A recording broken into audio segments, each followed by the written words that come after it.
Welcome to Journey Through the Gate, the Paranormal Portal podcast, as we delve into the many questions and wonders brought on by the supernatural experience. What's on the other side of the gate? Let's find out together.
I think it was the same one I was watching in the sky.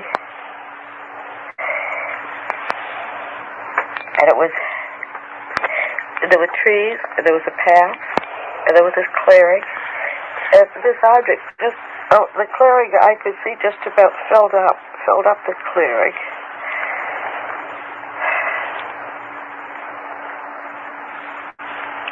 And they're taking me up to the object. Now, I don't want to go on it. I don't know what's going to happen if I go on it. I don't want to go.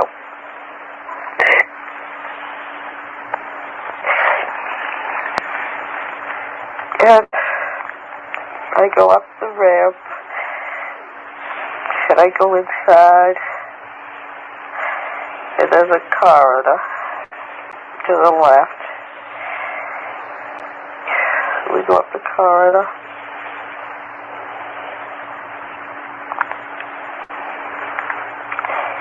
And there's a room. And they start to take me in the room. Some of the men come in the room with this man who speaks English and me. They stay for a minute. I don't know who they are. I guess maybe they're the crew. But they only stay for a minute. And the man who speaks English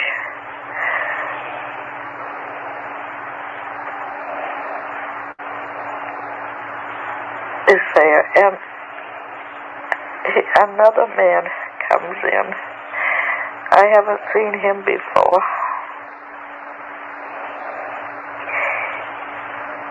I think he's a doctor.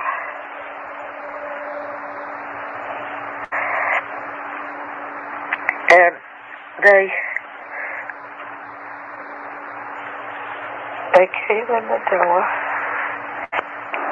And I think he's got, I don't know how our nervous system is, but I hope that we'll never have nerve enough to go around kidnapping people right off the highways like he's done. And he tells me to take off my dress. And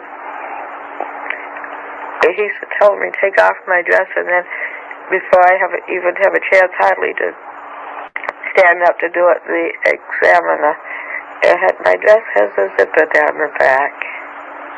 Down the back? Yeah, it has a zipper down the back. And the examiner unzips my dress. It goes way down to my waist, the zipper does. And so I slipped my dress off. And so I don't have my dress or my shoes on. And there's next over away is a stool, and then there's sort of in the middle of the room is a table, some kind of a table. It's not very high, about the same height as the desk. So I lie down on the table on my back, and he brings over this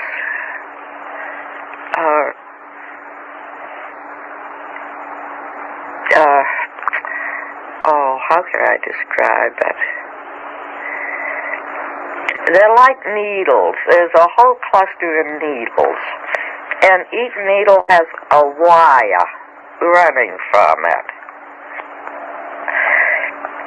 So then they roll me over on my back.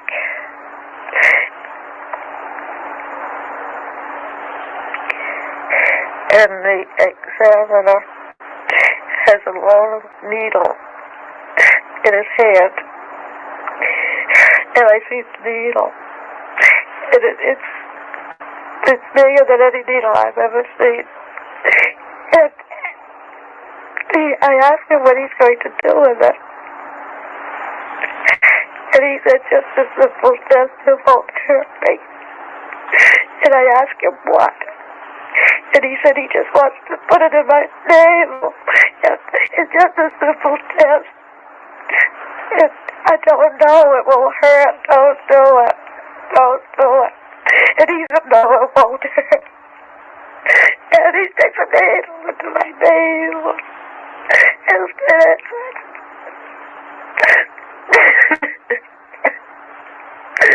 and I'm crying, and I tell him it's hurting, take it out. And then the leader, he goes over and he puts his hand, runs his hand in front of my eyes. And he says, I'll be all right. I won't feel it.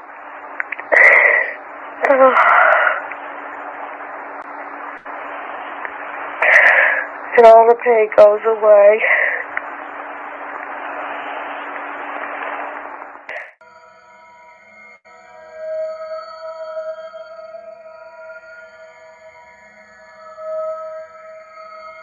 He helped me get up off the table, and I swung around, and he gave me my shoes, and I put those on and got down on the floor,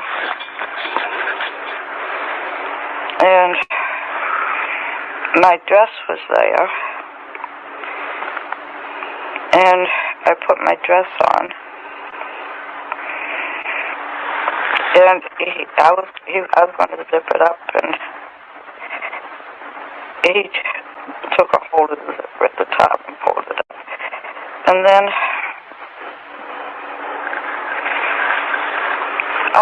I said, I can go now.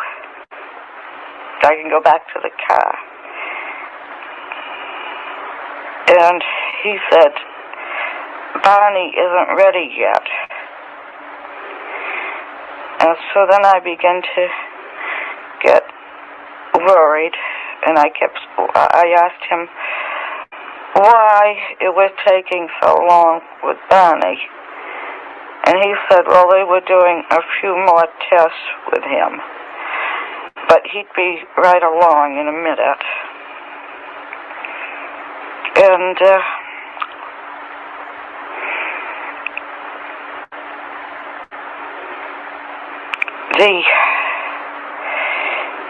there was a cabinet there, and the doctor, the examiner, he had gone out of the room. There was just the leader and me there. So there was a doctor there, you say? And the man who did the examining, he did the testing, and he left. And so there was just the leader in me. And so I felt, I was grateful to him because he had stopped my pain. And now I wasn't afraid at all. And so I started talking with the leader. And I said to him that this had been quite an experience. It was unbelievable that no one would ever believe me, and that most people didn't even know he was alive, and that what I needed was some proof that this had really happened. So he laughed, and he said, "Well, what kind of proof did I want? What would I like?" And I said, "Well, if he could give me something to take back with me, then people would believe it." And so he told me to look around, and maybe I could find something I would like to take. And I did, and there wasn't much around, but on the cabinet there was a book, a fairly big book. So I put my hand on the book and I said, "Could I have this?"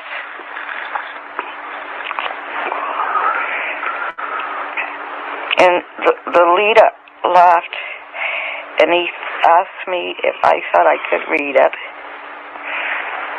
And I told him, no. I laughed too. I said, no. But I wasn't taking it to read. That this was going to be my proof that this had happened. That this is my proof. And so he said that I could have the book if I wanted it. And I picked it up, and I was delighted. I mean, this was more than I had ever hoped for. He went over across the room to the head of the table, and he did something. He opened up, it wasn't like a drawer.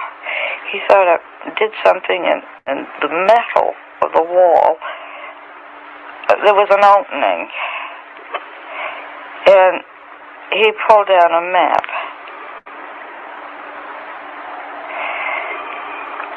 And he asked me, had I ever seen a map like this before?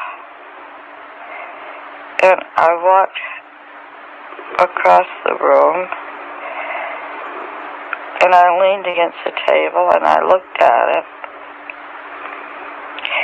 And it was a map it was an oblong map. And he said that the heavy lines were trade routes. And then the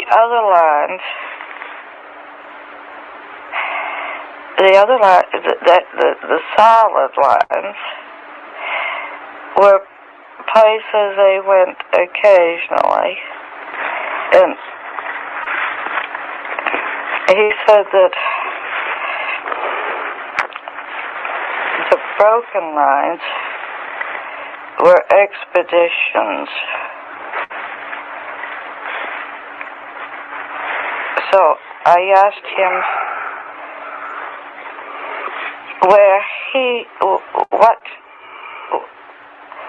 where was his home port? And he said, where are you on this map? And I looked and I laughed and I said, I don't know. So he said, well then, if you don't know where you are, there wouldn't be any point of my telling you where I am. And he put the map, the map rolled up and he put it back in the space in the wall and closed it. And I felt very stupid because I didn't know where the Earth was on the map. And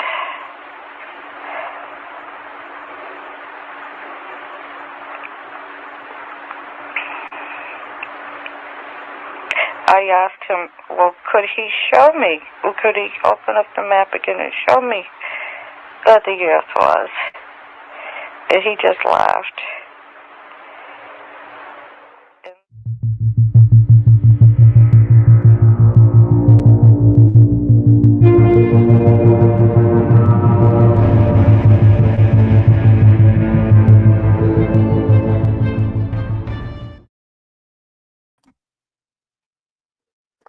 Well, there you have it, folks. Oops. Choo-choo. Wait a minute. Let me get that down. In her words, in Betty Hill's words, it's terrifying. It's terrifying. Like she's saying, as they're walking her, you heard her describe, there was a group of them and they're walking through this clearing and up this ramp. She didn't want to go. She didn't want to go. And she's at the same time yelling at them saying, you're just picking people out of the road, as you want, to do this against their will. It's terrifying. They're in there telling her basically what she's going to do and what she's not going to do. We're just going to do a few tests and let you go. Do you not think this is horrifying? What if it was you? Has it been you? Have you ever had an experience like this? This is the experience that got me when I was a kid. Sure, I read about stuff in Fate magazine or your paperback here or there, But this is the one that got me when I got a hold of this book and read what they went through. And I think I was maybe 11, 12, somewhere in there, and trying to decipher why they were remembering the way that they were remembering. At one moment, Barnie Hill was a rabbit and the bear was after him. His mind would not let him remember completely how it peeled back. It's an incredible story, but this one scared me to death. Last night we watched together the UFO incident, and tonight I've asked my friend, Mr. Steve Stockton, to come in here and tell me what he knows of the Betty and Barnie Hill story. Are you ready, my friend? Oh, is that a thumbs up or a 1 minute? One more time. Now I couldn't tell if it was a thumb or a finger. Don't get old, folks. I'm telling you. Get in here, Mr. Steve Stockton. Hello, honey. Oop, can't hear you. You're muted. How about that? Is that better? There we go. Rock and roll. So what did you think? What do you know about welcome it's in? nice hearing Betty, because I've read all about it and I've seen the pictures and stuff, but to hear her describe it and recount it, that's just amazing. Yeah. in her words. And last night we watched the UFO incident, the movie from 1975. Now, the incident itself happened in September, I do believe, in 1961, which was a whole year before I was born. So this is already going on. And I think I was maybe 10 or 11 when I stumbled on the book, read the book, and was fascinated by the way it was put together, Steve, because if you recall, it was mostly how the psychiatrist peeled it back through Yeah. the recordings. And then at the end, they heard the recordings. You know, neither one of them was allowed to hear what the other one was going through because he didn't want it tainted. And when he realized that they matched up and they were separate, and he couldn't in his mind fathom, could she be telling him, you know, and he's having the dreams, or it was crazy when he realized it. And I think when you're reading it, you realize it with him. And oh my God, this crap is true. And then the dress, and then the map. Now, what do you know about the map and the evidence? I mean, there's quite a bit of evidence for this case. Yeah, I've seen the pictures of the map, and I've never really studied it, but it shows alien star systems and stuff from a different point in the galaxy headed this way instead of here headed out. It's coming in. And, Yeah, from their point of view. yeah. Yeah, and somebody was saying that in the chat. Welcome in, chat. You want to help me welcome in all these wonderful people? We'll I've get got, back to the simulcasting Benny and over on Barney Hill. 13 past midnight too. So Welcome, over welcome. there, got Hit the Lou like, please, Bell, Lisa Andrew. Ray, Ted Branston picking in, Andrew and Gnomes Trucking. Yeah. And Yep. then over here, let's see. Good to who see you, else we Andrew. got. Scott's Life is here. Hey, Scott. Hey, Ted. Lulu Bell always dresses up so nice for the shows, doesn't she? Some Steve, Midwest look at her. Watchers in here. She always somewhere. wears the best Down earrings and the best glasses. She always dresses up. Thank you, Lulu, for dressing up for the show. Euro Sounds is here too. Henry Nelson's Hey, in Ted. the That's Holden's favorite. One night I was on doing a stream, and Hey, Lisa. How you Henry doing? Nelson came in, and I said, "Hey, there's Henry Nelson," and Holden goes, "Hi." So he can say hi, and if you ask him to How's show he you doing? his tongue, he will. He's doing good. My gosh, I can't believe how strong he is. He's lifting his head up. He lifts his head up. Is he rolling over and everything Not else? yet, just almost. He's struggling to do that. But he's ahead loves of the his tummy game. time, loves his mommy. Yeah, that's great. He got a bath got a today. bling Wasn't on. too happy about that when we rinsed his hair, but oh no, they don't like it. Oh gosh, I remember Johnson's baby shampoo. Do they still have that with the golden baby shampoo that still burns your eyes no matter what it says? No more Hey, tears. Kevin, welcome we in, got Kevin. him something better, organic or whatever. But fallen ones could be. Hey, you know, CW. I'm telling you what. I just don't know. Who knows? Hey, CW, welcome in, welcome in. Hello, hello, hello.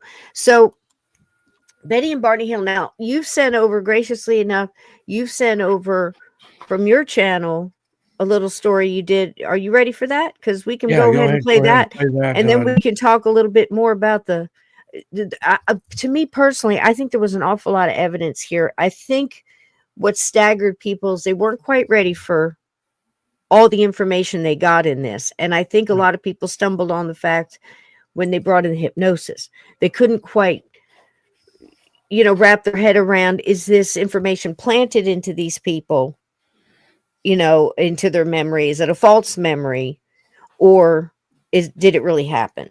And I think that's what stumbled a lot of people in the 60s and the 70s. Then they come out with the movie 1975 with James Earl Jones and I forget her name. Mods, what was her name from last night's show? They'll get it in just a second from that movie. But now the way it was portrayed, Steve, it was crazy. I think James Earl Jones did a great job, and it showed how frightening it must have been for these people to be pulled out of your car. They're basically on their honeymoon. To be pulled out of the car and lose 2 hours and come back and thank you. Estelle Parsons was the actress. Thank you, Lulu Bell, and thank you, Lisa. Estelle Parsons. Oh, look, there's a baby. There's Holden. He's looking at my on the air sign. On the light. On the light. Hey, sweetheart. Hey, your baby. There you go. Look at the camera. There he goes. My goodness. He's just like everywhere. Little cactus, little He likes the cactus studio onesies. lights up here. He likes the monitors. Yeah, I've got that neon sign Baby! back there, and Look at the baby, look at the that's tiny great. little Look at that. fingers. There Look at he the is. fingers, look at them cheeks. Hi, sugar. Look at Hold that hair. in. Hair Hi, thin straight up baby. when we watched today. He Hey, likes the baby. studio lights up there too. Yeah. Can you say hi to There's sister? lots of light. Lots of Say lights. hi. Hi. My goodness, a big old world. Hi, He just baby. woke up, took a bottle. So this is my son. For anybody that hasn't met him before, Who doesn't Holden know? Chandler Stockton. This is Holden. He was born Holden Stockton. He's already September 5th investigating. of this year. Look at all the hair. He's turned 2 years old. Yeah, he's got some crazy hair going on there. I don't know if you can see that. Go or not, but- Navy. Wow. My goodness. Look at all that hair. My goodness. Hi, sugar. How you doing? Say hi to everybody. You say hi. There we go. There you go. Big old hi. A big old hi. How's Mama doing? Mama doing good? Yeah, Mama's doing great. Good. He's starting to vocalize quite a bit, and he laughs and plays, and he's kind of sedate right now. He's milk drunk, I think. He just had a bottle. So He's milk drunk. Yeah, he is a little guy, Hi. Scott says. Say hi. Hey, sugar. Hi. What you doing, Holden? Let's go. She's your My fairy goodness. godmother. Yeah, that's me. Hi, babies. What you doing? Hey, Oh he's my trying to goodness, really? Really? Tell her all about it. Yeah. You see yourself out My there. goodness, you're gonna have your first Thanksgiving. You just had your first Halloween, now And, your first Turkey Day. he's about already got Christmas presents, so he's going to have a big first Christmas. Got a lot Oh of my God! Play School Fisher Price stuff. And, Pictures with Santa. got a new tree this year. Your pappy could play Santa. Look at that beard. Look at that. He could play Santa Claus. Go Navy. Is there a Navy game? What's going on? I don't know. Is there? I keep seeing Go Navy. Go Navy's watching over on 13 past midnight. Oh, okay. Hello, Go Navy. How you doing? Fussy there. Hi, Togo. Hey, Sugar. Say hi. Can you say hi? I know it's scary. We're gonna play one of your daddy's stories. You want to hear your daddy tell a story? I bet. I bet you get a lot of Mommy those. wrote it, Daddy You like the narrated little- it, and you- illustrated it, and Love ya. Let me see if I can find that one, Steve. I think it was loud enough. Oh my goodness! Oh my goodness! He's breaking wind right now. He said you better play that. Let me see. If I can find the Actually, right it may be button. more than wind. There may be a. He's probably scared. He knows I'm going to start hitting buttons here. He's pushing something out. I think. We'll know in a minute when the smell laps up. No, it might have just been gas. Might have been gas. I know I had it because you sent it to me. Hang on, let me go fetch it. Let me fetch it. He always decides to evacuate when I'm holding him. Yeah, he's filling his diaper. Must be something about you, Steve. We don't know. Hold on. When did you send me that? It was the first thing. You sent it to me before you sent the okay. That one thing that sent twice, that real long thing, that's where I'm stuck in that. I'm stuck in there. Okay. Should be right here. Did you finish? All right, there we go. Now. Hey, Senator Frankenstein. All right, guys. I think I can find the right button now. Is that it? Yep. Here we go. I'm going to have to incident. step away for a minute. I got a dirty diaper situation here. In 1947. One of the most notable is that of Betty and Barnie Hill, an American couple who became famous in the 1960s for claiming to be abducted by extraterrestrial beings. The Hills were driving back to their Portsmouth, New Hampshire home on September 19, 1961, after vacationing in Canada. While driving through the White Mountains, they noticed a bright light in the sky that seemed to follow them. At first, they thought it was a shooting star, but it soon became apparent that it was something else entirely. As they continued to drive, the light grew closer and brighter, and eventually they could see that it was a large, disc-shaped object that appeared to be hovering above the treetops and was utterly silent. Barney stopped the car, and they got out to look closer. According to their later accounts, The Hills saw several humanoid creatures looking out at them from the craft's windows. These beings were described as about 5 feet tall, with gray skin and large wraparound eyes. They were wearing black uniforms and seemed to be communicating with each other in a language that the Hills could not understand. Terrified, the Hills fled to their car and left as fast as possible. They began to experience strange sensations, including a tingling sensation in their bodies and a buzzing sound in their ears. They claimed the car was vibrating and the steering wheel was becoming difficult to control. The Hills realized that they could not account for 2 hours when they returned home. They also noticed physical evidence that something unusual had happened to them. Betty's dress was torn, the lining was ripped out, and Barney's shoes were scraped and scuffed in a way that suggested he had been dragged. Over the next few days, the Hills began to experience strange dreams and nightmares. Betty dreamed of being taken aboard the craft and subjected to a medical examination, while Barney dreamed of being interrogated by these beings. These dreams and nightmares continued for several weeks, and the Hills became increasingly convinced that aliens had abducted them. Eventually, they sought the help of a local psychiatrist named Dr. Benjamin Simon. Under hypnosis, Betty and Barney recounted their experiences in great detail, including their encounters with the beings and the medical procedures performed on them. According to Betty, the beings had shown her a map depicting a series of interconnected lines and dots representing various stars and star systems. She would later draw the star map for Dr. Simon. The Hills' story became the subject of much debate and controversy in the following years. Skeptics argued that the Hills' experiences could be explained by sleep paralysis or other psychological phenomena, while believers saw their story as proof of alien visitation. Despite the controversy, the Hills' story has remained one of history's most well-known and influential cases of UFO abduction. It has inspired countless books, movies, and TV shows, and continues to fascinate and intrigue people worldwide.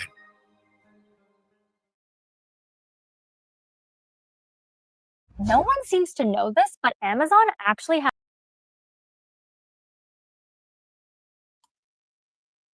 Almost hit the wrong button. So there you go. That was lovely, Steve. Thank you for that. That was really, and I like the pictures too. The graphics are amazing. So again, to me, this is the one that really scared me. I didn't even get as deep when I'm trying to remember exactly when we realized that the map was it like about 6-7 years after.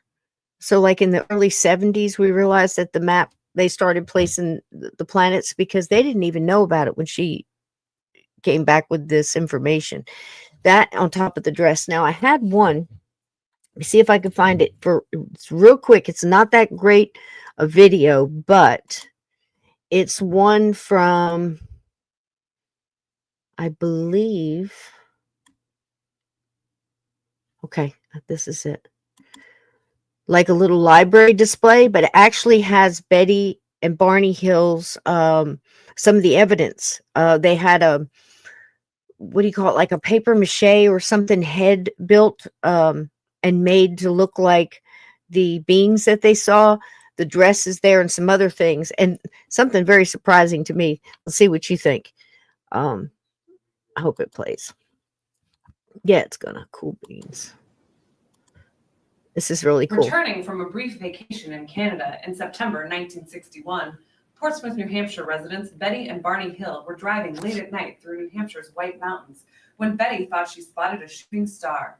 The dress. Minutes later, the light in the sky moved erratically toward them, and what happened to them in the next several hours would make UFO history and change their lives. To learn more about what happened to Betty and Barney and other fun facts from UNH history, be sure to check out the just this close up of Elizabeth Taylor's bosom. Until November 18th. It's just focus in on Liz Taylor. I don't know why. I don't know who the photographer was there. That was funny. So interesting, right? The dress. I don't know exactly what they found when they tested the dress. I do remember them saying, they couldn't say that anything on there was not of the earth, or I don't know if any definitive tests were made. I don't know. Does anybody know that in the chat? Because listen, this has been decades, 50, 60 years since this happened, right? 60. And, you know, the more the decades go by, the more we uncover. So if anybody knows anything that, up to date information, I think the map and their testimony on tape, there's hours and hours of tape. The book has a lot of it. I don't think it's, everything. The movie has quite a bit of it. It follows the book. And there's been countless podcasts and interviews, some with Betty later on in life. And I have a couple of those, but I wanted to add in some of the ones that came along after the fact. Now, we started one last night, and I don't know how much Steve knows about this one, but the Valentich disappearance. This young man gets in a Cessna, and I believe it's out in Australia, and it's a little like hop, skip, and a jump. It's almost like what do they call these where they have like just like a taxi? It's just going to pick up something and hopping islands. Short little distances, and so a routine flight, right? And he disappears. He sees something. It's a light. I'll let him tell the story in a way. And the way it happened, I said it this last night, and I'll say it again tonight. If you know anything about the Amelia Earhart story and how she disappeared, she had someone else on the plane with her. I don't want to say co-pilot. I think he had something else like a navigator or something along the lines. She had a recording of her last transmission on the radio. And I believe she went out whistling, trying to keep, her balance. It's very sad. This young man, very similar to that and the pilots that disappeared in the Bermuda Triangle. There was quite a few of them all at the same time. Do you remember the story? And it reminds me of all of those. And I'm thinking, my gosh, if I can just off the top of my head think of those, what the hell is going on?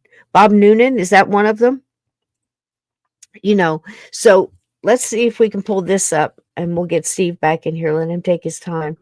This is a short story, but it's a good one. Part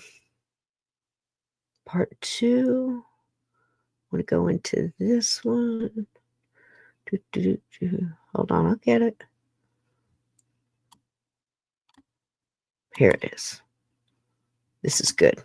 Welcome to Sightings. I'm Tim White. It's real low though, sorry. Turn it up. Father in Australia makes a pilgrimage to the place where his son disappeared.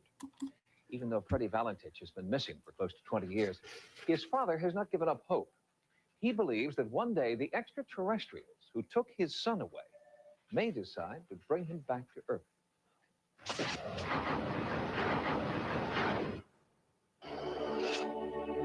He was a 20-year-old pilot with the Australian Air Training Corps who took off on October 21st, 1978, and was never seen again. Freddie Valentich took off from Moorabbin Airport in Victoria, bound for Cape Otway on King Island. 45 minutes into the flight, the control tower in Cape Otway received an alarming SOS. Valentich was on a collision course with a strange craft he could not identify. According to the tower, the radar screen was clear. For 6 minutes, Valentich continued to insist that a UFO was approaching him at a high rate of speed. Then his radio went dead. Is there traffic below 5,000? No traffic. Traffic above me at 5,000? None. And none, repeat, none near your position and altitude. Tower, you must recheck. Above, no, below me, a terrible brightness. Nothing. Nothing. Here's the secret billionaires have been hiding from us for years. For years, I struggled with bad luck and empty pockets. And then he was gone. Fred Valentich and his airplane disappeared without a trace. He is considered legally dead by everyone but his father. 17 years after Fred's disappearance, Guido Valentich still makes an annual pilgrimage to Cape Otway, where he believes he lost his eldest son to a UFO. that particular day I was supposed to be with my son on the airplanes, and I feel a little bit sorry that I didn't go, because in my mind I felt that if I would have been with him, perhaps one would say the situation could turn out slightly different. Why would a father return here every year on the anniversary of his son's disappearance and reflect on the possibility that his child had a close encounter with a UFO? Because, Guido Valentich says, knowing Freddie, it's the only explanation that makes sense. He was hardworking and honest, a straight shooter who knew how to fly. His future was to be a commercial pilot. He had about close to 200 hours flying. The last time I spoke to him was that morning, the 21st of October, at the breakfast table. And as he went out, I remember Dick was saying to me, you know, the last word, he said, "Oh, it's got to be a beautiful day to fly today." Freddie's flight plan that warm, cloudless evening took him over the infamous Bass Strait, an area known as the Australian Bermuda Triangle. There had been other disappearances, reports of mechanical failures and magnetic anomalies, but Valentich was the first pilot to ever report into the control tower that he was in the presence of a threatening UFO. His voice told the controller to take this SOS seriously. Tower, it's not an aircraft. Repeat, not an aircraft known to us. Unidentified vehicle is a green light at terminus of upper cylinder. Out of projection appears to be aluminium or some other light metal. Windows are unmistakable. I see 4 other lights from the interior. No, not windows. Some other observation area. Tower, he's playing a game. The actual tapes of Freddie's communication with the tower were considered top secret, and Guido Valentich was allowed to listen to his son's last words only one time. Soon after, the tapes were erased. A version of the tape transcript was leaked to the media by anonymous airport personnel. Valentich gave a complete description of the type of craft, the shape, the portholes, what it was doing, how it was buzzing him, circling him, going off at great speeds, disappearing, coming back. And he was in constant contact with the tower over this period of time until 7:14, when all of a sudden he said this was approaching him and bathed him in a green light, the plane and everything.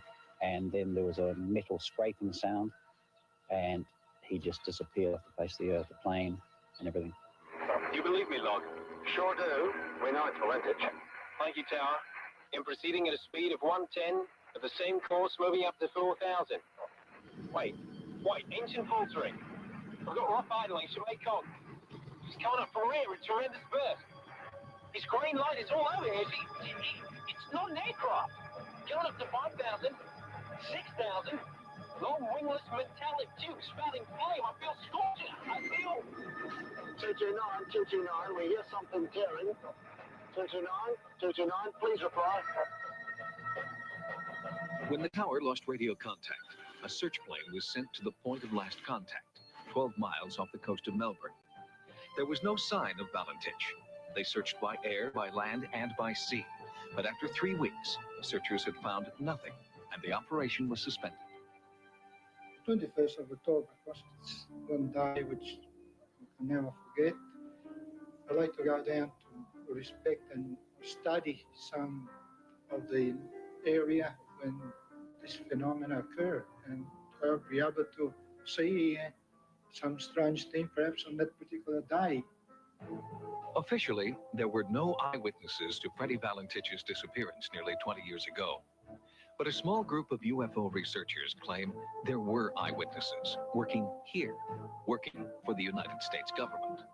This is the Pine Gap Research Facility, a tracking station located in the Australian outback. And according to researcher Robert Dean, Pine Gap knows more than it's willing to tell about Fred Valentich. They can track anything from a basketball-sized meteor.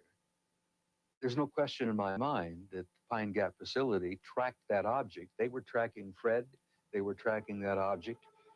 God knows when the truth will come out. But I think Fred was grabbed. And I know Pine Gap must have monitored the whole damn thing because we monitor everything. According to Dean and others, the Pine Gap tracking station did much more than simply track the last moments of Fred Valentich's life. Did officials there have a hand in the death of an innocent man? More on this story when Sightings returns. Pine Gap connection to the disappearance of Freddie Valentich. The real secret behind it involves the alien reality and UFOs. A fiery, oblong UFO, no wings, no observable propulsion system, soaring above Australia at unbelievable speed. It was the last thing pilot Fred Valentich saw before he disappeared off the face of the earth. That was 17 years ago. And from that day to this, his father and a handful of dedicated researchers have searched for information about who or what was controlling that UFO.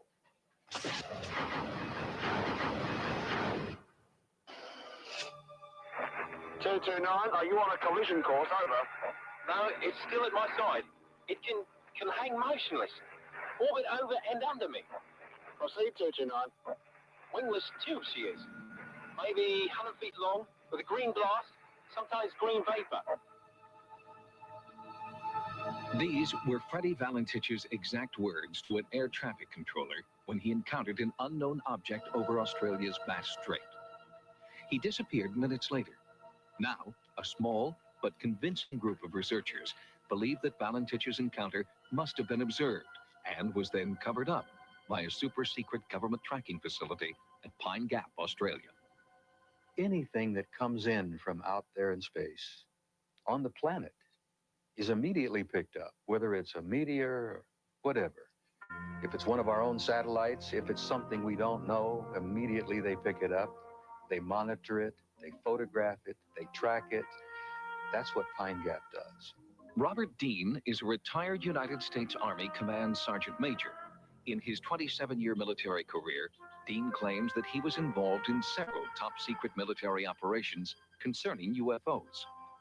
Your program has got a hold of a tiger by the tail here when you start looking into Pine Gap.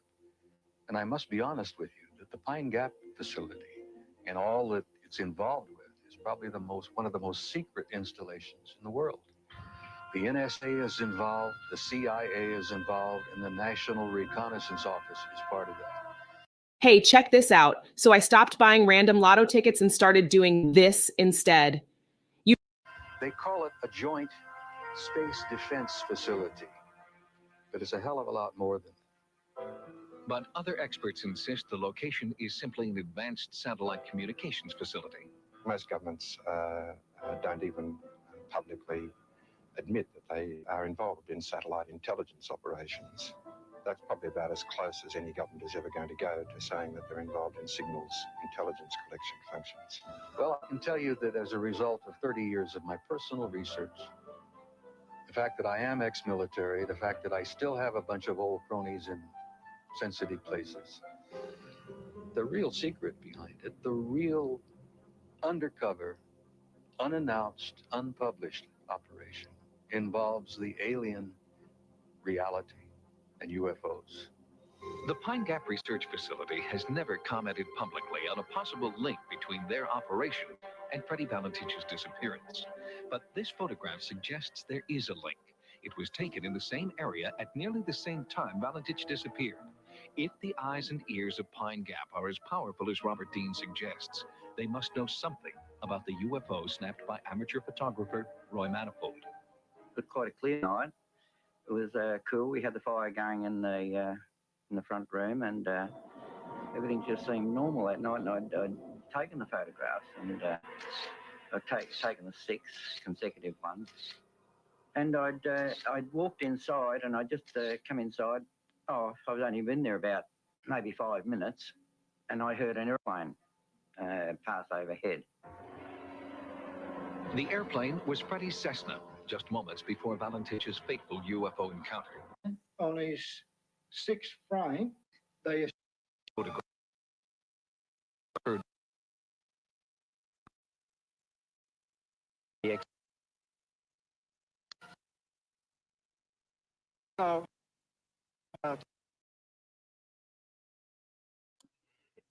Sorry, guys, that wasn't me. That was whoever dropped that tape. But it's also kind of like a bootleg tape. You remember that? That's what we used to call it. So it's not the best quality. But the part about this that tears people up is, look, the guy was in his, early 20s, wasn't he? He goes on this short little trip. They have the whole thing recorded. Okay. He disappears and they deny it. They play the tape once for the father, heartbreaking, and then that's it. And they don't let him have it anymore. Luckily, somebody, whistleblower, whatever, snuck it out, got a copy out. So we got to hear it, and the dad gets to hear it. What a horrible thing to have to hear your son's last words like that, and then to just disappear and not know. These things have an extra devastation level to them, because like Steve will tell you, if you're on his channel, Missing Persons and Mysteries, and all the wonderful pages and pages and pages of research, it's sad that there's just so much, so many stories out there, so much material, to have to research. So many people missing. Are some of them being taken by UFOs? Are some of them going through portals? Are some of them somehow taking one step too far, one step in the wrong direction, and winding up in another dimension? Did that rhyme? I think it did. Somebody write that down. That's a song. That's lyrics for a song right there. It sounded good, didn't it?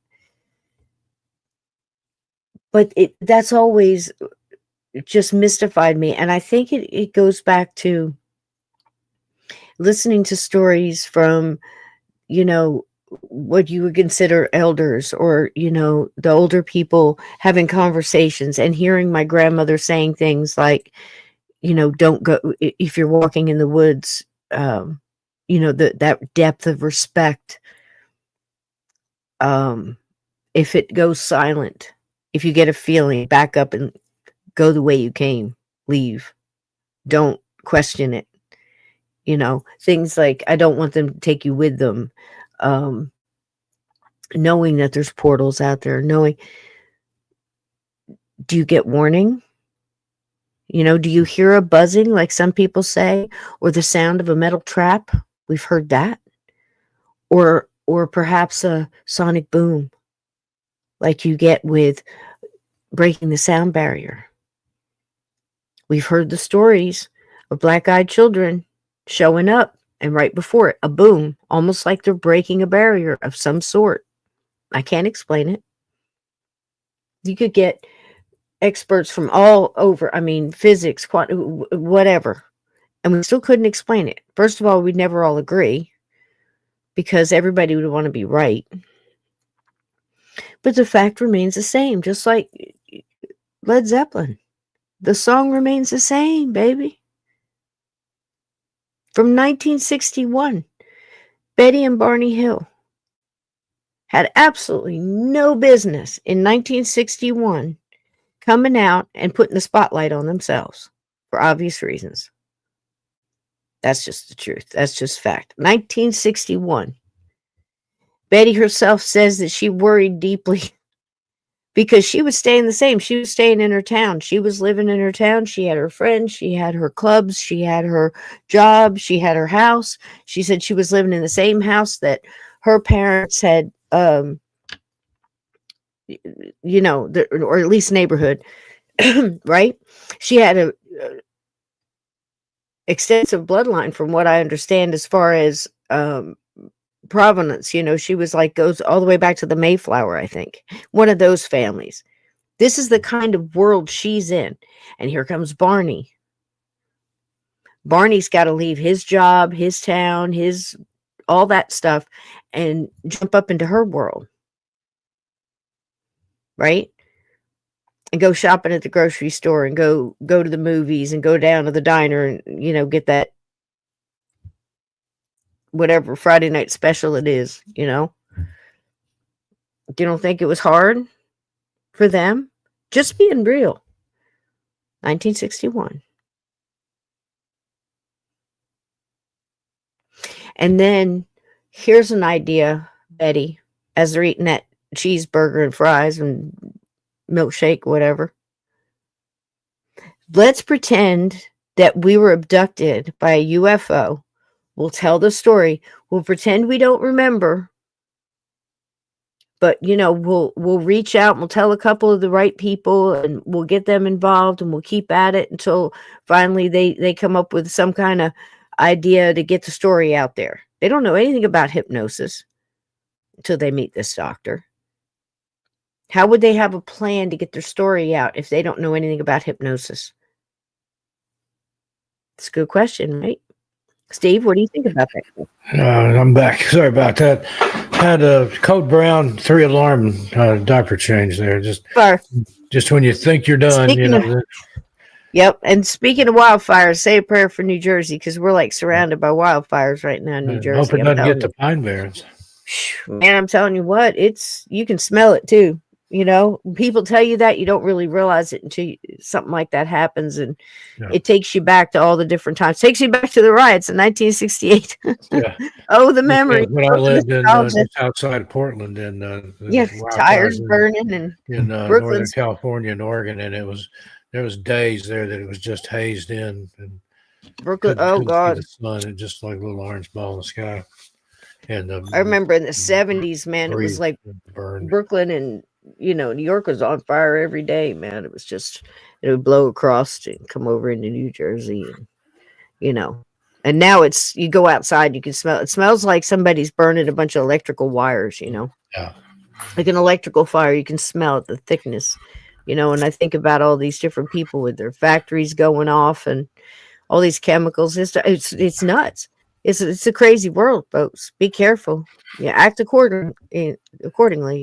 So what do you think about that? If you think about it, Steve, how would they make up the story? We're talking about Betty and Barney Hill right now. Yeah. How would they make up the story? Planning on they're at the diner having cheeseburger, sharing fries, whatever. Okay, coming up with a story, much like people believe in the Amityville Horror over a bottle of wine. Okay, let's do this, Betty. And eventually somebody will find a way for us to get the story out. These people staggered and stumbled, didn't even know what they were remembering because it peeled back like an onion.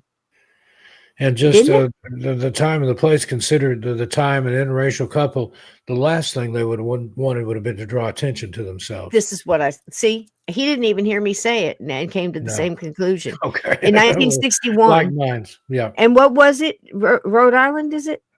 Connecticut? I don't remember where they live. We both said it. I had it written down somewhere, but maybe somewhere. I think so. New Hampshire, I think.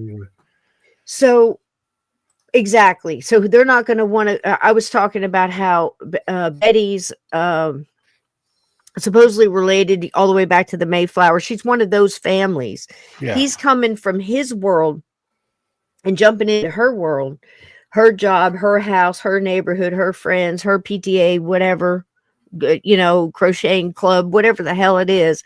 They're playing bridge Thursday nights with the girl. Oh, who knows? Lisa Ray's got it. And now he wants New to. Hampshire, and it happened in Vermont. There you go. And and then he wants to drop in on this.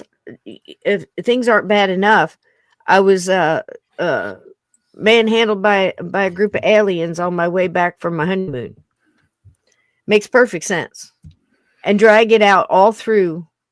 Just to get a piece of a book that may or may not have happened and not understanding anything about hypnosis. Yeah. I found it very interesting. Did you read the book or see the movie for the 1975? I have, but it's been years ago. Yeah. Okay. You probably remember her screaming and just losing her mind. Journey. It's a great book. Yeah. And I think James Earl Jones did a really good job too. So if you're interested in seeing the movie, it is on last night's episode, the tail end of it, the whole movie plays. It's the archives.gov finally opened back up the Wayback Machine. Finally got right. I get a lot of stuff back up from beyond a lot of UFO stuff over there, UFO conferences and UFO talks and things like that. So Yep, me too. So now jumping from there, and we'll get back to Betty and Barney here because I've got a couple other things on them. But the Valentich. Now this was jumping now to 78. This is happening. again, there's so much in between. There's so many in between. There's the one we did last night. We did that. Is it Pascagoula? The two Yeah, fishermen. Pascagoula, Mississippi, with the two fishermen, 1973. Right. That one scared the crap out of me. At me too. And such I an was odd on the alien. couch asleep, and they were talking about it on the evening news. And my dad's like, "Wake up, because he knew I was into all that stuff." And they talked about how like a giant eyeball thing came down, and I Oh think my they were gosh, it did. probed. And the men looked like they had ice cream cone nose and ice cream cone ears. Remember that? It was like one of the oddest aliens I've ever seen. Yeah. Now, Betty and Barney both, that was one of the things about Betty and Barney, because under hypnosis, now, folks, if you don't realize the story, this psychiatrist, and again, it doesn't really matter how they got there. They had a couple friends from the Air Force through Barney's job, and, you know, they were in the 60s, people were interested in the science end of this. And if you look at the Travis Walton case, which is probably the most famous with Fire in the Sky, even jumping that, you know, almost 20 years, 2 decades, they hadn't really improved on how And they I've met reacted to these Travis. things. I've heard him talk. I love Travis Walton. And he's either I do. That's really what happened to him, or he deserves an Academy Award. Him and Whitley Strieber. I don't doubt him for a second. Heard him talk to Whitley is very convincing in what happened. Yes, to he him. But is. Travis is just, I mean, he had absolutely nothing to gain from any of that. No, and he's got an energy about him too. And the thing about Travis Walton that scares you to death is they kept him so damn long. Yeah. And they dropped him off in a completely different place, and naked as a jaybird, Buck naked, yeah. shook up, you know, and he's not eaten. He's not had any kind of sustenance or, hypothermia. He's dehydrated. I mean, just, his mind is scrambled. With Betty and Barney, that she's describing to you in the beginning, the tape that I had for you, she's describing how they helped her get back dressed again. The overall nerve of these son of bitches. Do you know what I mean? Take your dress off. Can you imagine? But there's some kind of mind control that goes with this, Steve. It's like an unspoken understanding that they're making, she's going along and she's following this group through this clearing and up this landing. And the whole time she's telling herself, I don't want to do this, but she's doing it. And then she's having this conversation with this one who kind of sort of speaks English, she said. I guess broken English, or, maybe not completely fluent, whatever she meant. And she's almost joking with them. And they're like, we're just going to do some tests, and, then we'll take you back to your car, and it won't take very long, and all this. What the hell you are?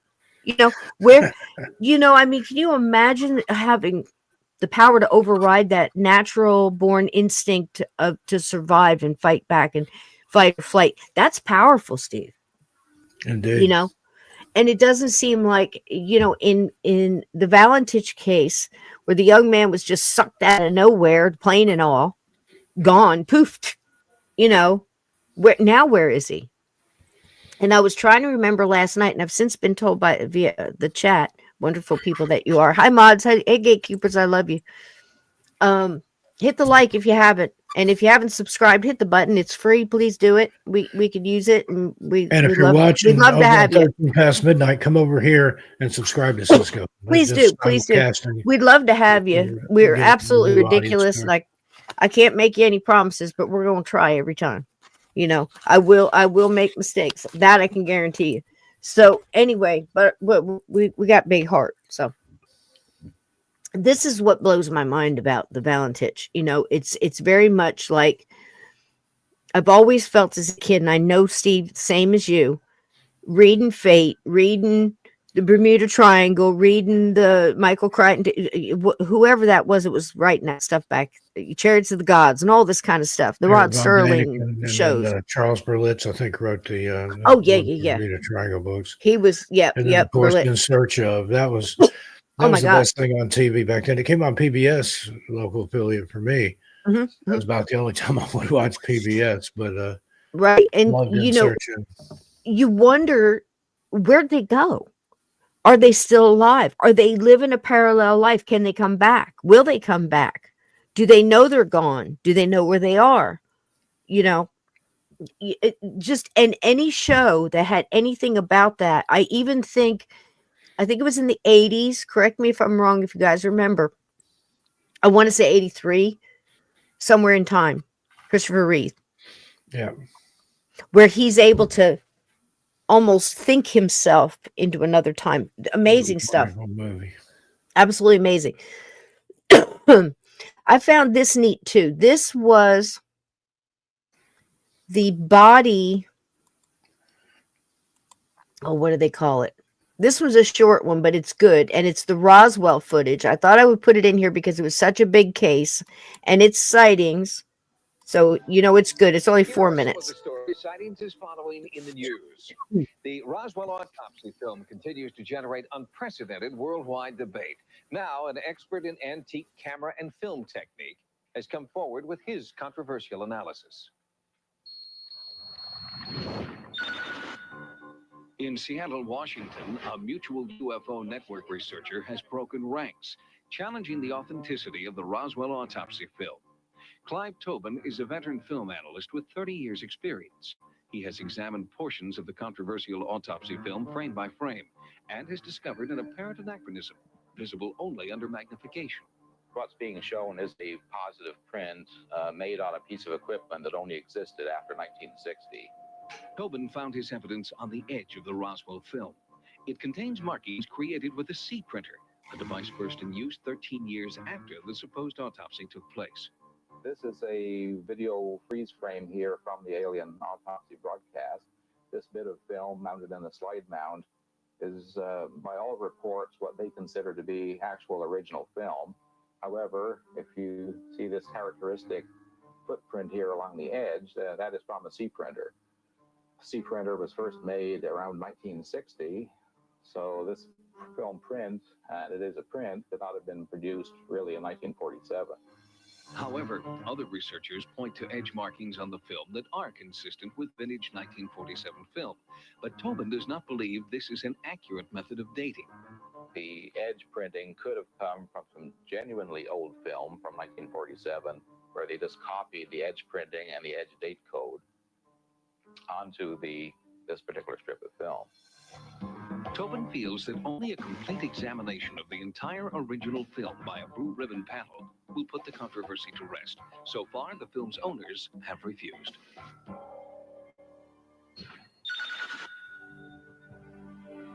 In Sheffield, England, internationally renowned UFO investigator Vincente Juan Balestra Olmos astounded his colleagues at this UFO conference with the announcement that, for the first time in history, a government will declassify all of its UFO files. The country is Spain.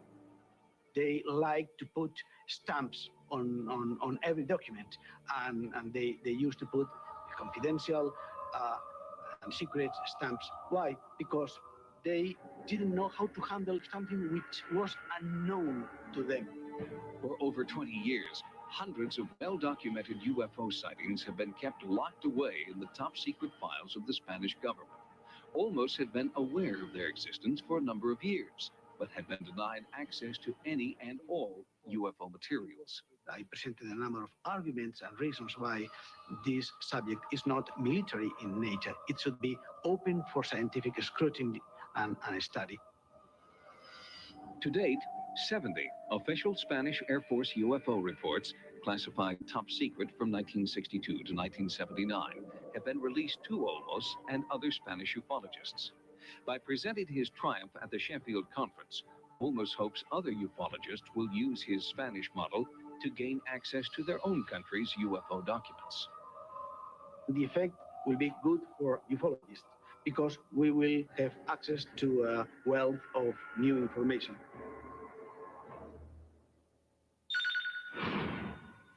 We'll have more stories from the news next time.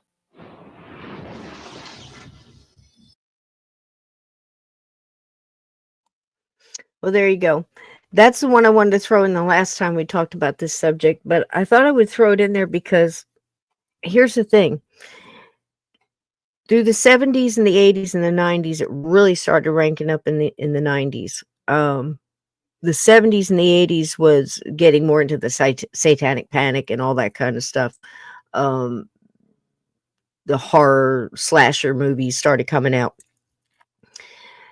But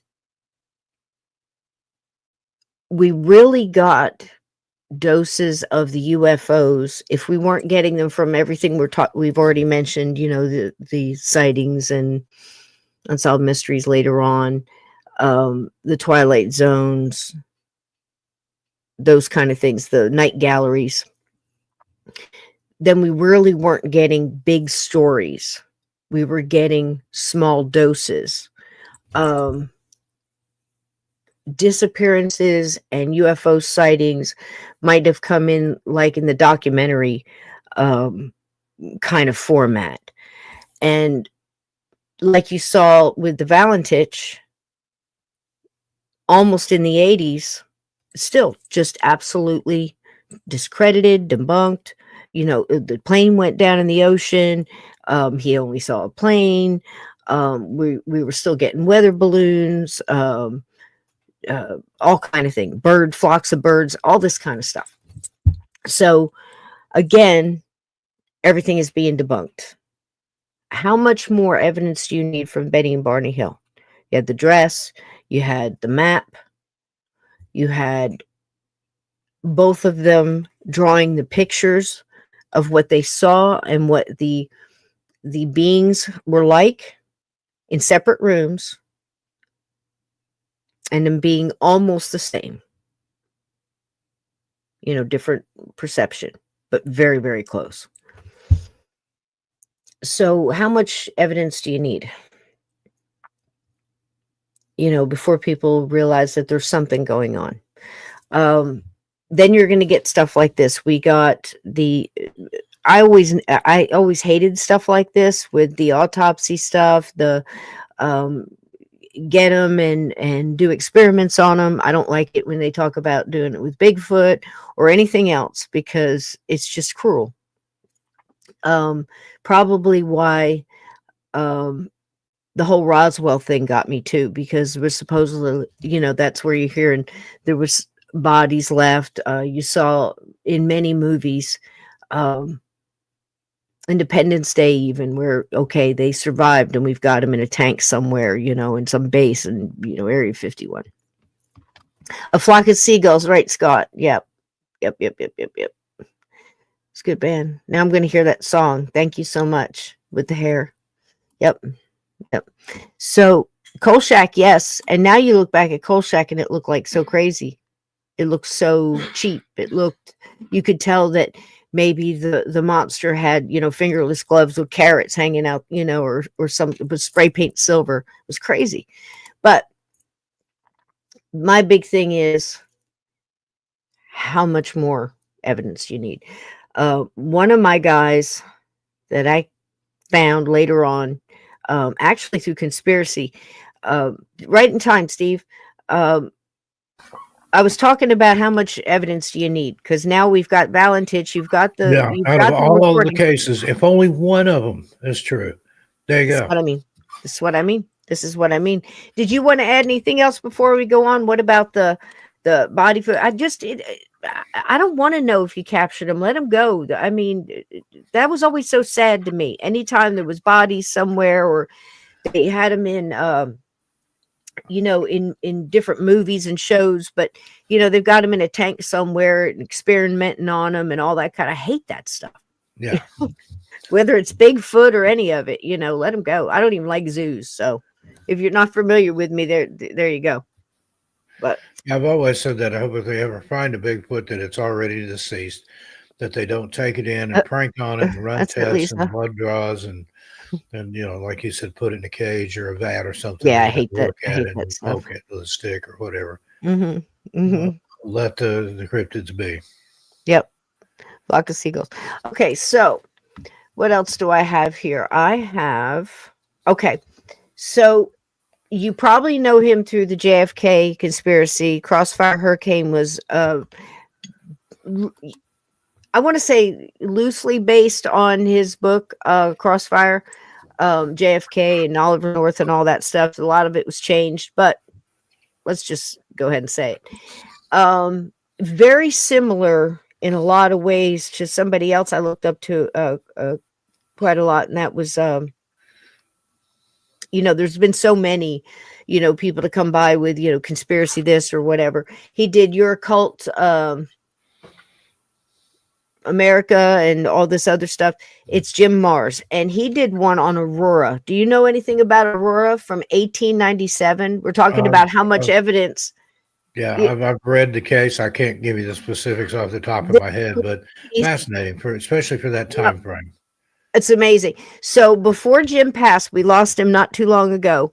And one of his big things was in Texas, the story from 1897 in Aurora and the UFO crash. Let's watch just a few minutes of it. And if you want to watch the whole thing, it is available here on YouTube. Check it out.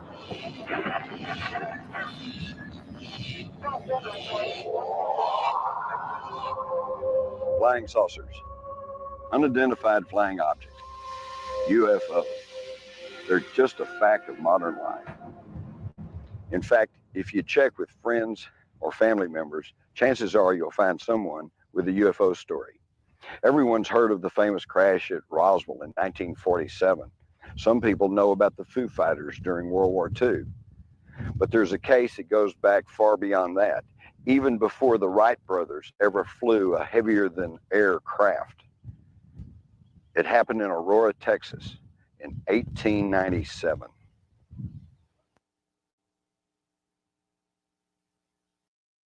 All right, so listen up. State Farm was trying to charge me $197 for car insurance. No, thank you.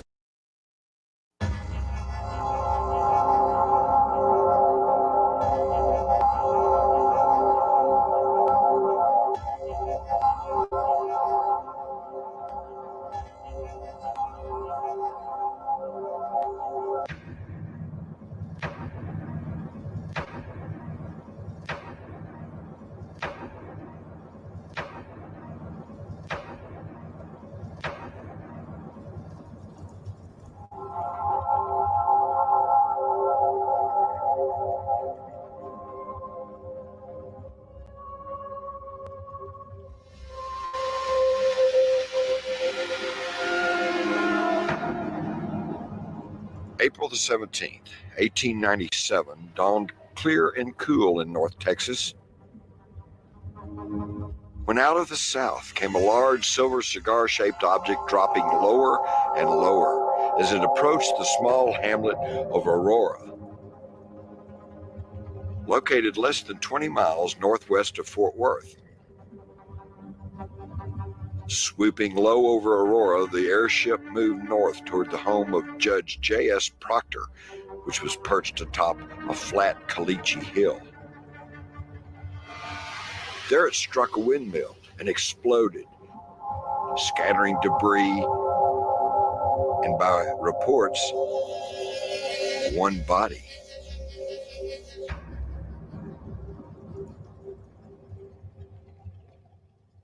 Or did it? Despite straight-faced coverage in the local newspapers at the time, the Aurora UFO crash has continued to generate controversy even till today. Here's what I know about it.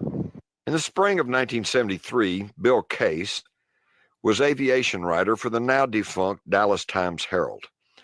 He wrote a series of articles about the Aurora crash after being told the story by Hayden Hughes of the International UFO Bureau. Case immediately looked up the April 19th, 1897 article in his newspaper's microfilm library.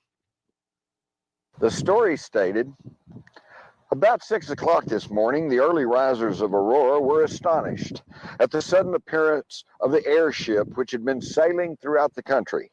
It was traveling due north and much nearer to the earth than before.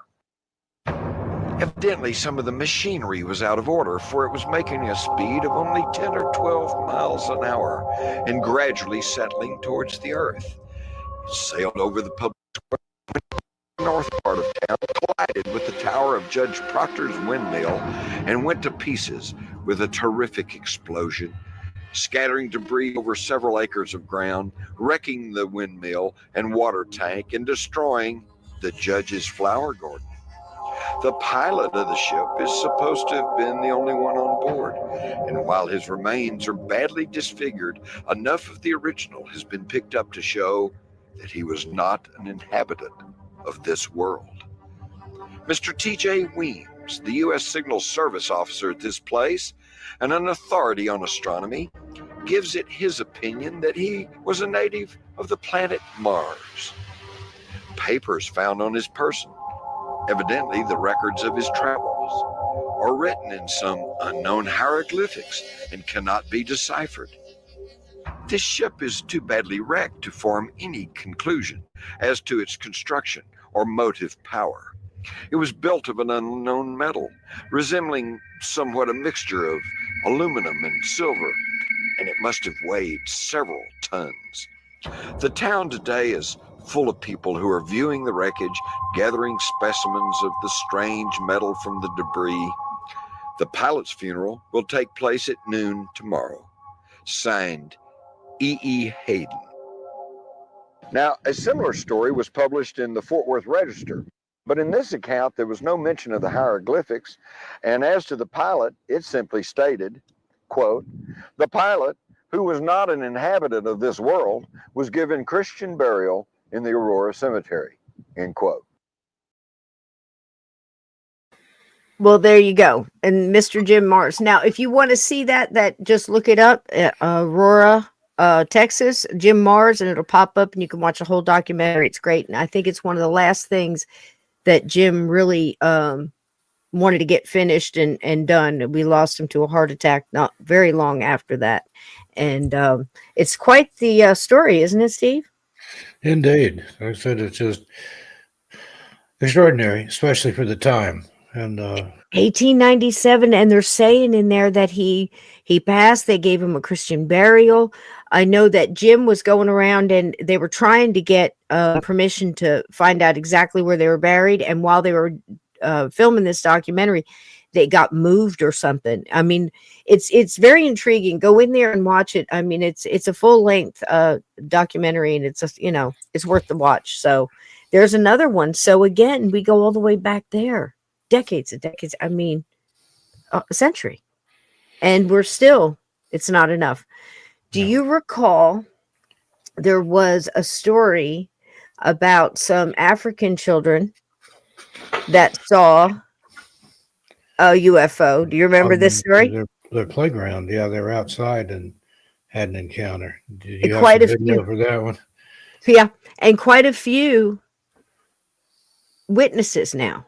I mean, how many do you need? I figured, gosh, if you have a whole schoolyard full of people, and it's still, oh, we're crazy. There's no such thing. There's no, last night we were talking about some of the people that say there's no, they have a very small box, I guess they stay in, where they'll say they're only extra interdimensional. They're not interplanetary. They're this, they're that. I think people do that with ghosts too. They're demons. They're this. They're trickster elementals. They're made of green jello. Whatever their idea is, right? And it's just weird that people just can't. Okay, something's going on. Somebody's lying to us. Just spill the beans. What's going on? What deal have you made? Why can't we know? Why are you still saying after all these decades we're crazy? And there seems to be no evidence will suffice. No amount of witnesses. You know what I mean? And it has such a huge effect on the people that are experiencing these things. How many people have you talked to that have had an experience, Steve? More than I can count. Right. Myself included. I've seen things in the sky. Can you imagine, though, being taken up like a Travis Walton? Gone 5 days. Very little memory of it. It doesn't come back all at once. You're disorientated as all get out. You don't know where you've been. You don't know what these people that are all yelling and making a big fuss, what they went through, right?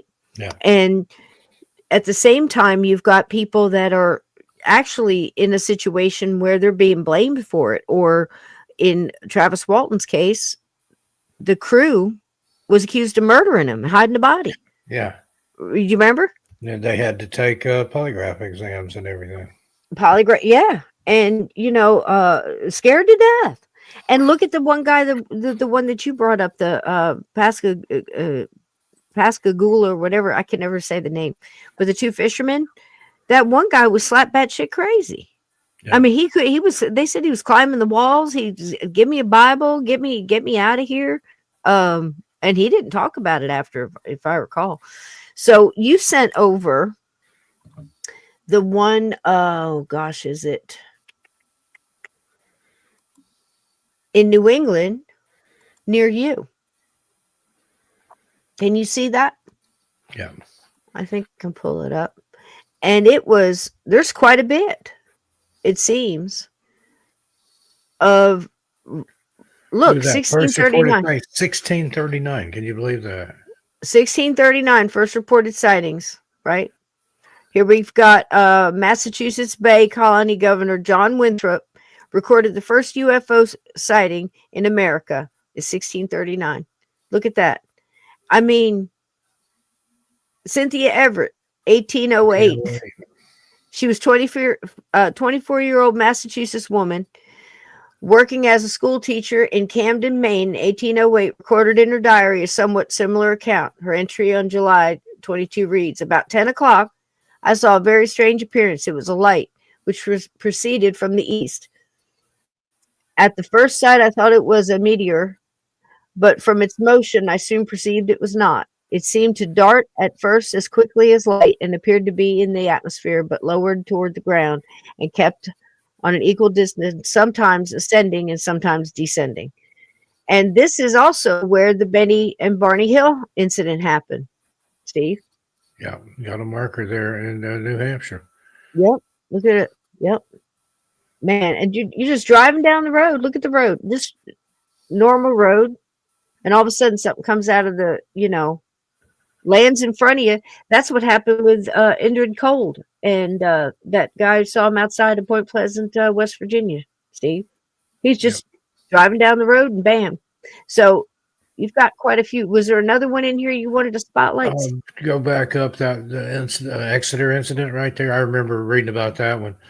All right. On September 3rd, 1965, one of the most famous UFO events of all time occurred in Exeter, New Hampshire. As with the Hill incident, this was also turned into a 1966 bestseller by John G. Fuller called Incident at Exeter. Fuller reports that a policeman patrolling Route 101 just after midnight stopped to check on a woman parked beside the road.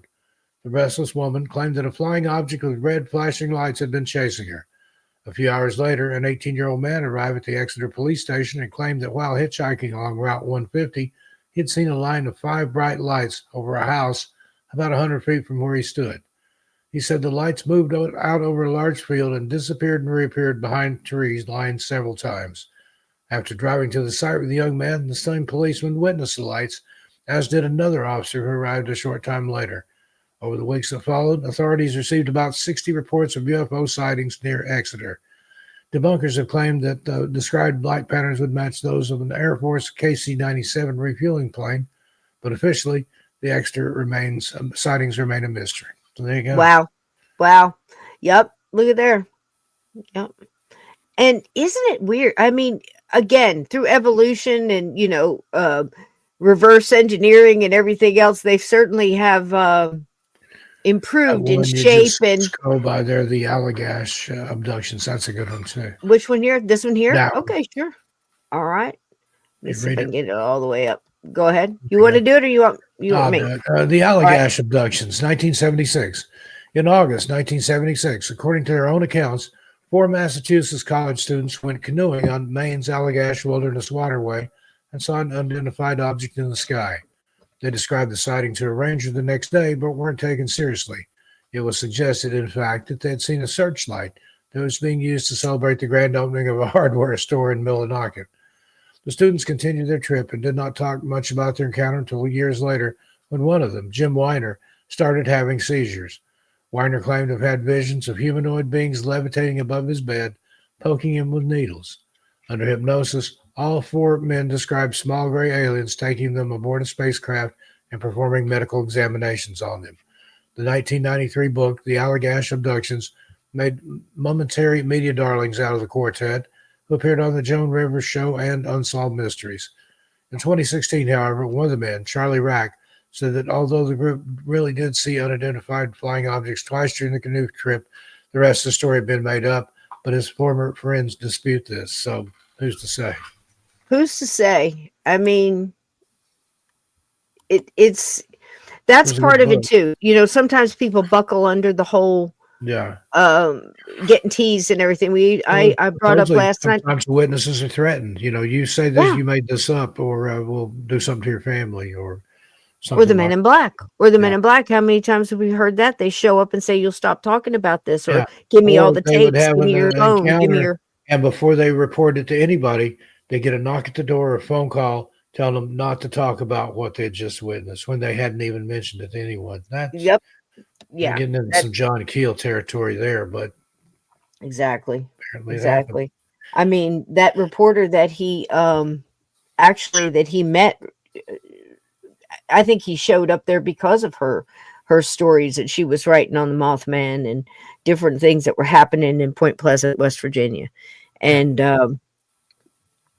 they were really harassing her. They'd wait outside her office and really put a lot of pressure on her, And then it seemed like after a while they got a little bit more emboldened, and you started to hear where they weren't being as cordial anymore, Yeah. a little bit more stern. More threatening, yeah. And you were And talking then about Kolchak earlier. John Keel is the real life. Yep.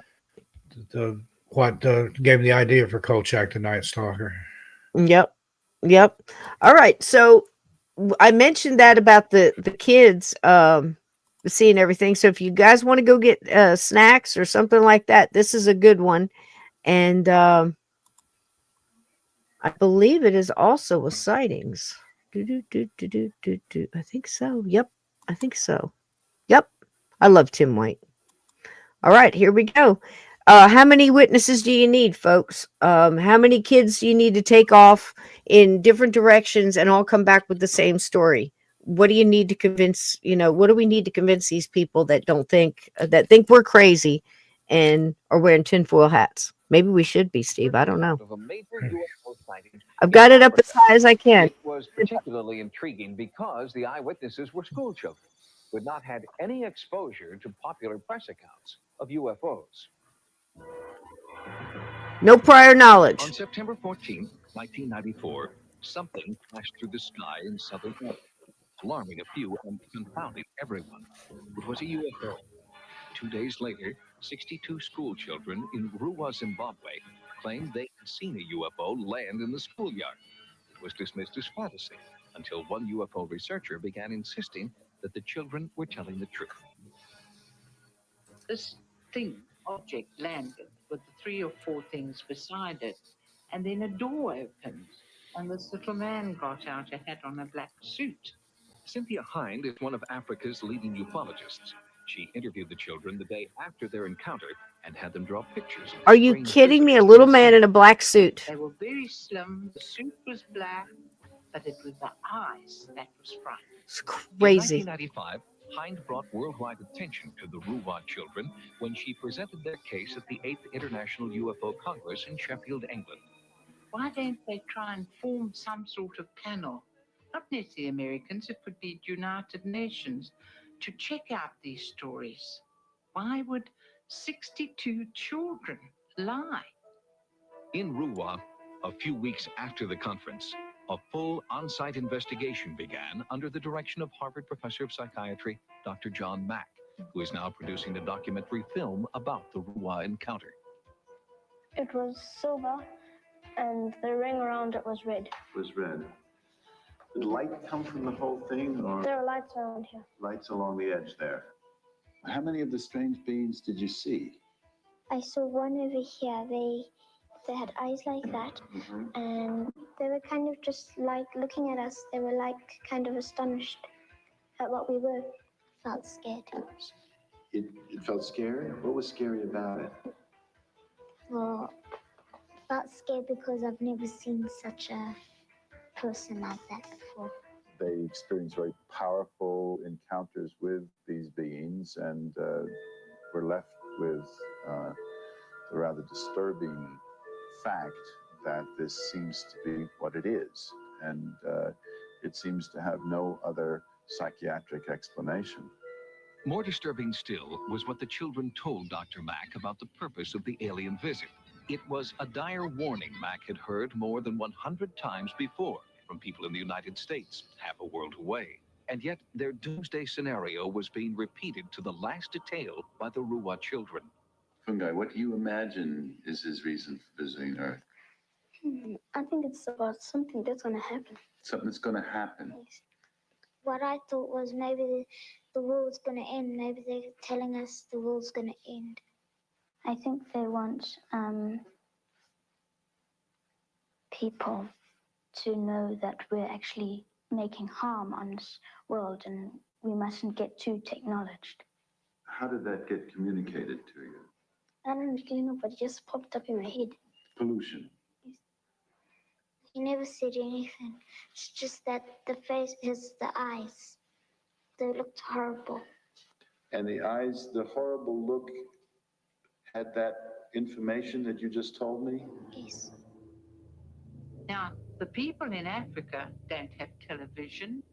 They might have a radio, but I can tell you the media don't deal with UFOs there. But nervous of it. So where would they pick it up? Is it a mass telepathy?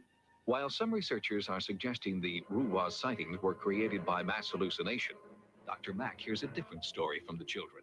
If someone were to say, well, you know, you just have a lively imagination and you made this up, what would you say?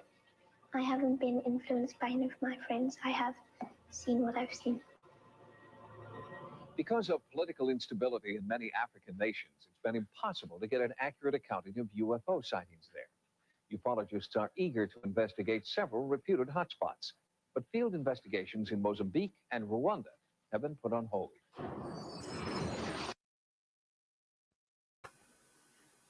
Such a good TV show. Finally, homemade Manjaro makes your pants drop in just 1 week. Muted. Cisco. That's a bold claim. Makes your pants drop. In 1 week. Slow date. So anyway, that's crazy. So how many 62 kids all saying that they saw the same thing, you know? And again, not enough. I just don't understand how these things get shoved to the side and, you know, it's the next headline. It's the next thing. And we seem to forget that they happen in such a, look at all the ones that you brought up. It goes all the way back to the 1600s. And we know it goes further than that.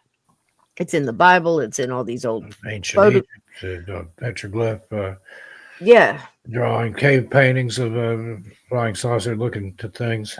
And, you know, regular oil paintings and, you know, frame paintings and things. And they tell us none of this exists. So how are they able to pull off like the greatest hoax ever?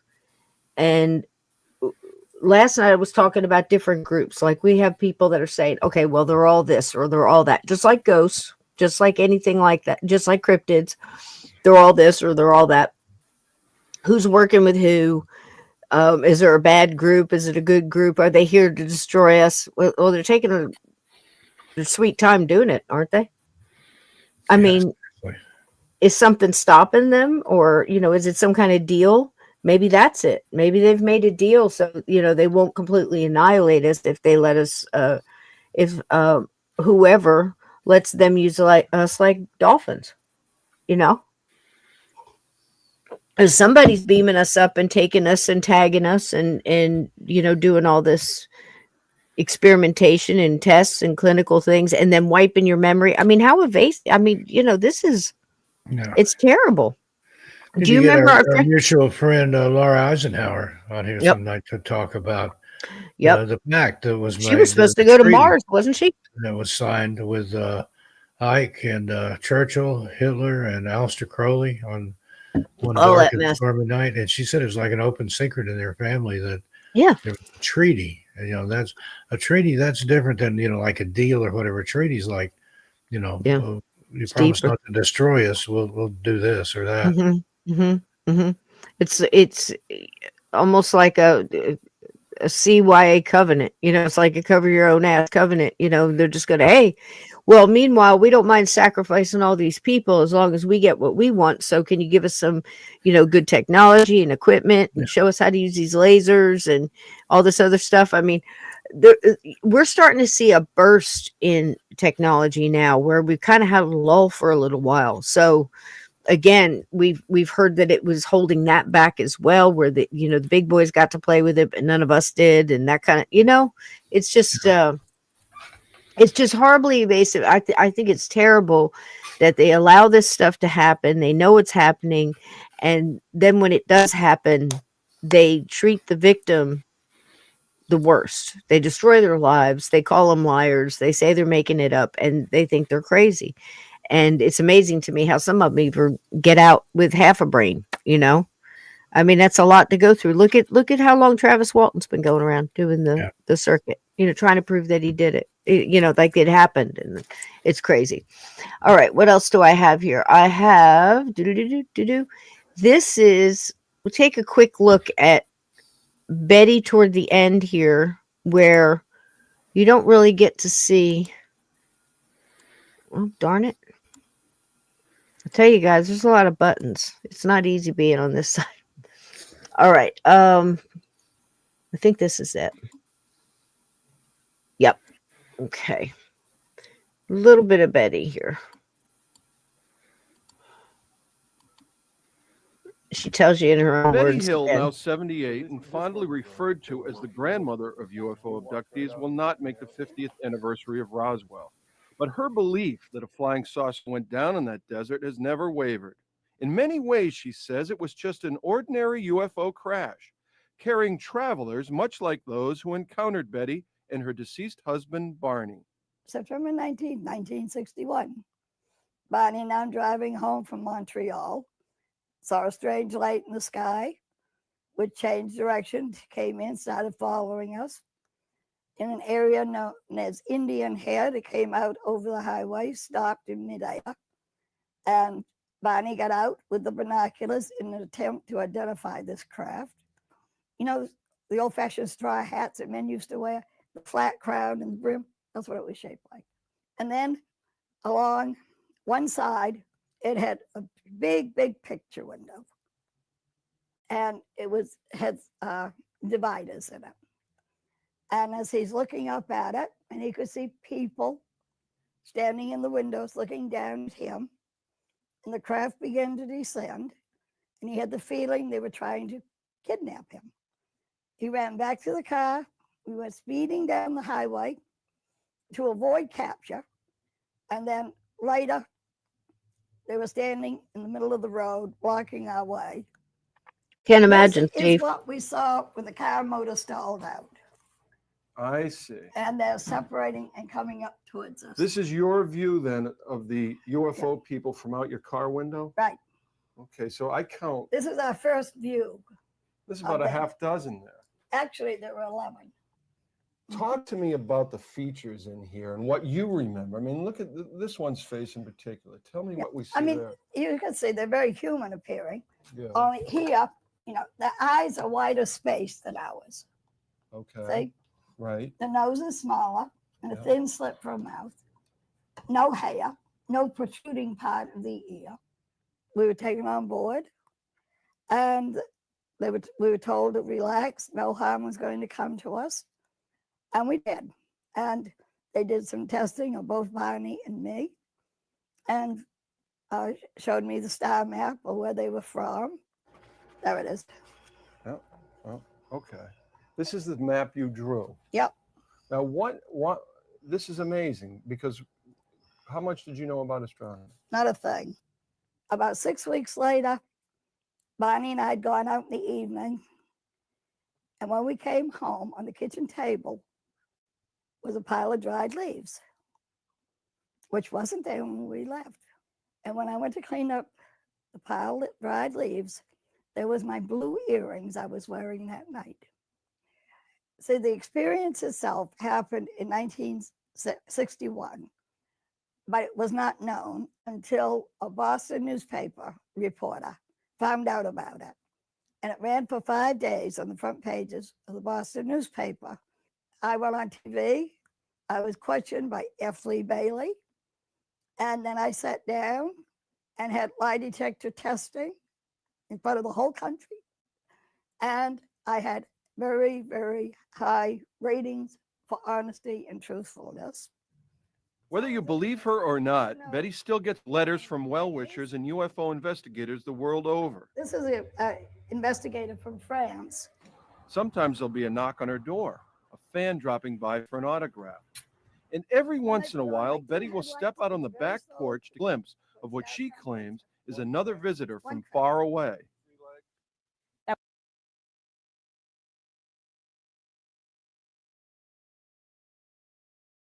There you go, in her own words. And what really got me, Steve, was the leaves.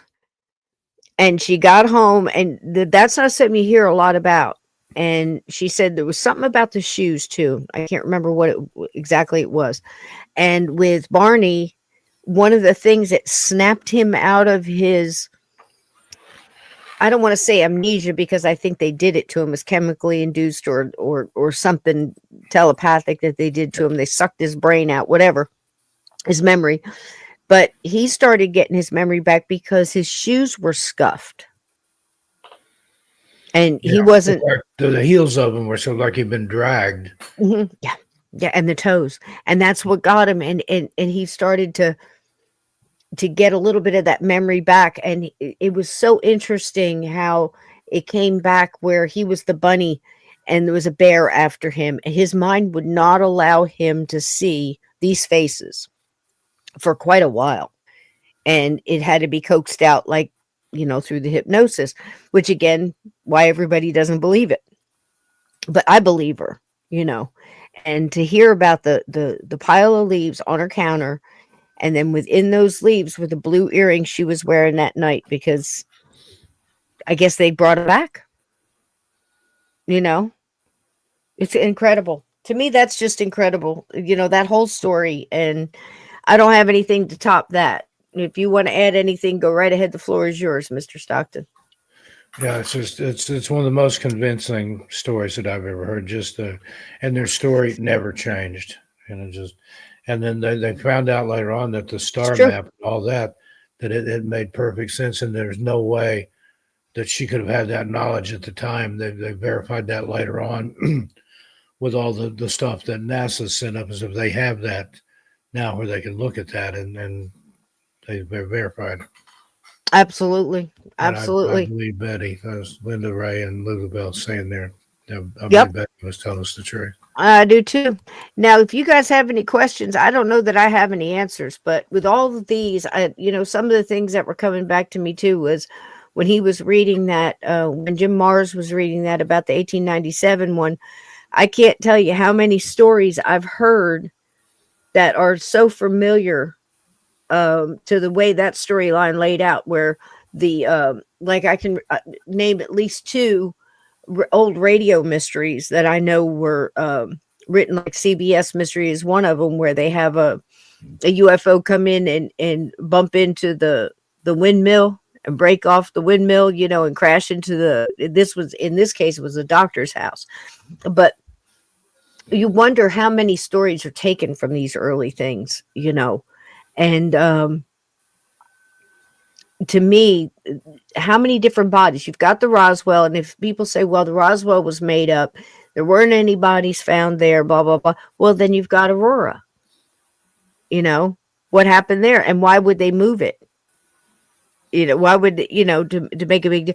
What, because it's not there? And I know Jim Mars has his theories, and I would highly recommend going there, because, man, when that guy, he's like a pit bull, Texas pit bull in a big old Stetson hat.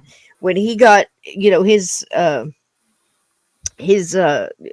journalistic fangs into something, he really hung on there. So, yeah. For the Aurora and for the JFK, I highly recommend anything that Jim Mars wrote, or, Our Occulted America is another one.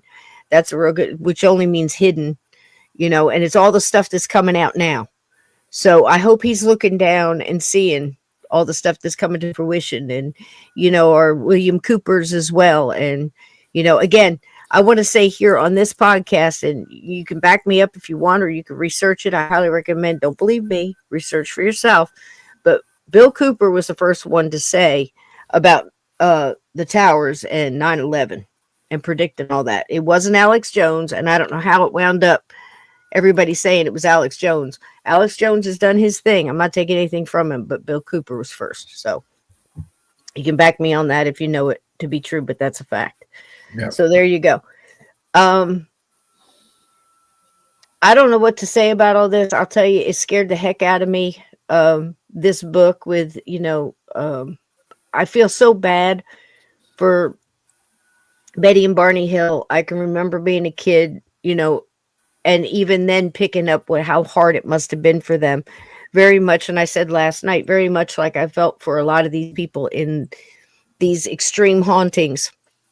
And the father that just has like a regular, I'm the manager at the factory, or I think Mr. Smurl was like a manager at a chewing gum factory or something. They don't want to come out and say these things are happening to them. And for them to do that, and then for people who know that are just trying to keep a secret, for national security or whatever the heck, they throw up there, whatever excuse, it just makes me sick. So we should just tell the truth, put it all out there. We can handle the truth and stop lying, because nothing can be worse than going through these things that these people have gone through and being called liars. And, whether it's a haunting, whether it's a UFO sighting, a Bigfoot sighting, a dogman sighting, or anything else, I think we should just start a new decade of, believe it first, and then we can reverse engineer it and see if there's anything new. That's what, I think that's what we should do. We should start a petition, Steve. Yeah, Take us out. What you got going on this week? I've got stuff coming up on missing persons and mysteries, of course. New episodes of my radio show every week. Everything out there on the Glad Lewis Ground Good night, Zero Scott. Radio Network. You can see the T-shirt there. I got a bunch Yay, Ground Zero. There you go. Who you got on this week? I think it's the one with Catheta Cat Gray and I talking about nice wild men and wood boogers.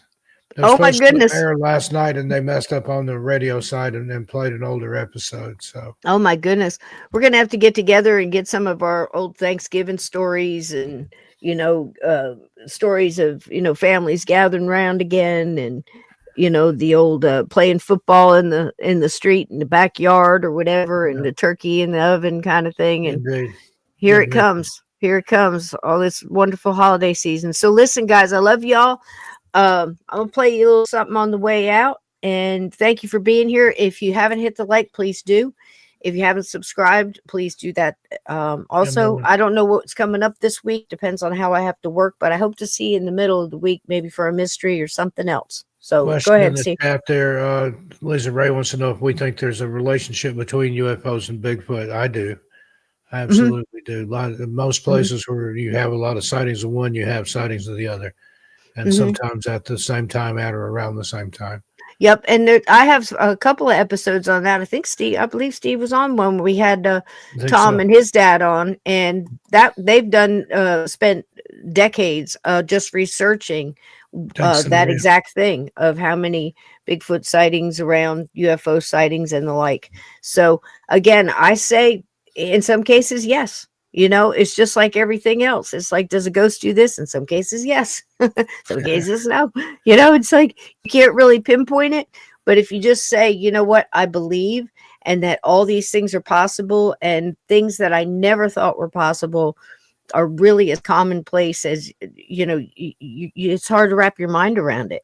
Yeah. And I think it'd be so much nicer for people who are victims. Now, I've seen people that think they're victims and make up this whole thing. Listen, guys, they're easy to tell, they really are. Some people just want attention. So I wouldn't be afraid to believe and then discern afterwards. And, we've tried it this way, obviously, for decades, just disbelieving everybody and dragging them through the mud on top of what they've already been through. We need to try new tactics. So I love y'all. And here's a little space boogie on the way out. Good night, Steve. Give that baby big kisses for me and your darling wife too. I love you, my friend. Good night. We Be love well. you, Cisco. Good night, everybody. Thank you. Be good See humans, you everybody. Wednesday night on From Beyond, and I'll see you tomorrow night over on Lee's channel. There Good you night, go. everybody. There Good you night, go. everybody. Take care. Be good humans out there, and listen. We got a golden age coming. Make the best of it. Act accordingly. I love you all. Good night. Good night, Steve. Good night.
Thank you.